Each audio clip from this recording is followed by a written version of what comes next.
പാലക്കാട് മലമ്പുഴ എലിവാലിൽ വീണ്ടും പുലിയുടെ സാന്നിധ്യം. എലിവാൽ സ്വദേശി കൃഷ്ണന്റെ വീട്ടിലാണ് വീണ്ടും പുലിയെത്തി നായയെ പിടികൂടിയത്. കഴിഞ്ഞ 14-ാം തീയതിയും ഇവിടെ പുലിയെത്തി നായയെ പിടികൂടിയിരുന്നു. സച്ചിൻ വള്ളിക്കാട് വിവരങ്ങളുമായി ചേർന്നുണ്ട്. സച്ചിൻ, ഈ സമാന സ്ഥലത്ത് തന്നെയാണ് വീണ്ടും പുലിയുടെ സാന്നിധ്യം സ്ഥിരീകരിച്ചിരിക്കുന്നത്. നിലവിൽ പ്രദേശവാസികളുടെയൊക്കെ പ്രതികരണങ്ങൾ ഏത് രീതിയിലാണ്? വനം വകുപ്പ് നടപടികൾ ആരംഭിച്ചിട്ടുണ്ടോ?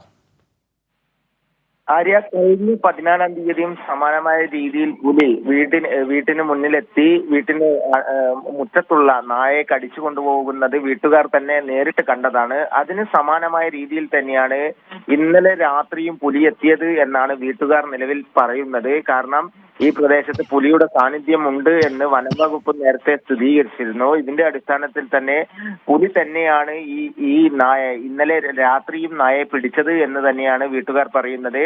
കഴിഞ്ഞ ദിവസം എലിവാലിൽ സ്വദേശിയായ കൃഷ്ണന്റെ വീട്ടിന് മുറ്റത്തുള്ള നായയാണ് പുലി കടിച്ചു കൊണ്ടുപോയത്. അത് വീട്ടുകാർ നേരിൽ കണ്ടതാണ്. അതിനാൽ തന്നെ ആ പുലി തന്നെയാവും വീണ്ടും എത്തി ഇന്നലെ രാത്രിയും നായയെ കൊണ്ടുപോയത് എന്നാണ് നിലവിൽ വീട്ടുകാർ പറഞ്ഞിട്ടുള്ളത്. കഴിഞ്ഞ ദിവസങ്ങളിലും പുലി സാന്നിധ്യം ഇവിടെ ഈ പ്രദേശത്ത് കണ്ടിരുന്നു. നിലവിൽ വനം വകുപ്പിന്റെ നേതൃത്വത്തിൽ പരിശോധന ആരംഭിച്ചിട്ടുണ്ട്. ആര്യ, ശരി. സച്ചിൻ വള്ളിക്കാടാണ് വിവരങ്ങൾ നൽകിയത്.